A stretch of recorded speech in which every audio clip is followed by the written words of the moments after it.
Well, only one of this weekend's top 10 non-animated movies was directed by a woman, and fewer than half of them are led by female actors.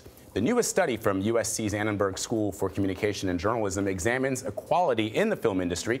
Researchers looked at 900 movies and more than 39,000 characters over the past decade to measure the changes in diversity.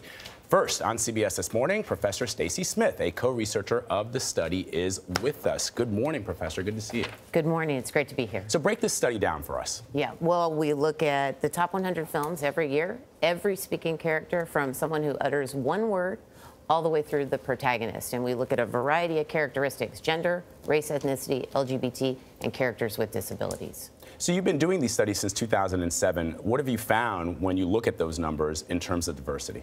Well, that's a great question, Vlad. First, we see that the needle is not moving for females on screen in film. Across more than 39,000 speaking characters, less than a third of all on-screen roles go to girls and women. That clocks in at a gender ratio of 2.3 males to every one female. We also see an epidemic of intersectional invisibility. We look at how many films of the top 100 last year are missing different groups. Over 45 don't feature a single female black speaking character on screen. 66 completely devoid of Asian females.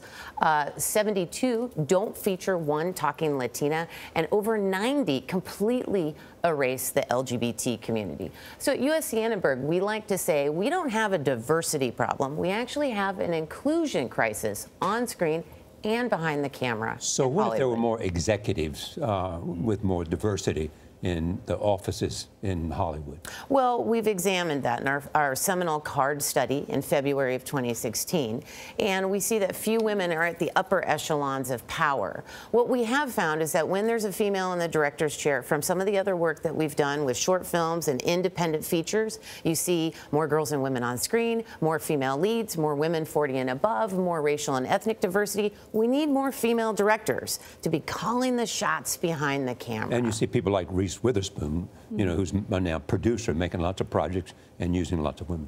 Right, but we need women in that key leadership position. Well, we need them as directors, as a producer. Yeah. We also need female directors calling the shots, because that's the key, like Patty Jenkins in Wonder Woman recently, or Catherine Bigelow coming up with Detroit. What's inhibiting the studios from this inclusion you talk about? Well, there's exclusionary hiring practices. I mean, when only 4.2% last year, 4.1% over 900 films, 1,006 directors, 4.2% feature women, we really see that there's exclusion when it comes to who's getting to call the shots. Only 3 African-American women have directed across the last 900 films, 2 Asian women and 1 Latina. They're not getting the opportunity, and our findings present a pretty condemning portrait of exclusionary and discriminatory hiring practices. And why is that, though? I mean, the question is, why are they not hiring? Well, I mean, if in fact there were, what factors would cause them to do more successful films of a certain kind, or what? Absolutely. Well, there is an economic argument, and often they link the gender of the lead character, the race and ethnicity of the lead character with the director. If only 34 films feature a female lead or co-lead,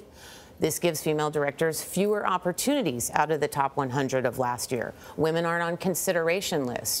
We asked 59 executives how many top-of-mind directors could they think of. The mode was 0. The average was 3. People aren't recalling female directors to consider them across the range of these top directing jobs. Is there also just a shortage of good scripts and good opportunities? I mean, there's a difference, I guess, there in the selection versus the opportunity. Well, I think that's a great question. Hidden Figures is a perfect example. There are amazing stories out there to be told, and there's the financial prowess of female-driven content.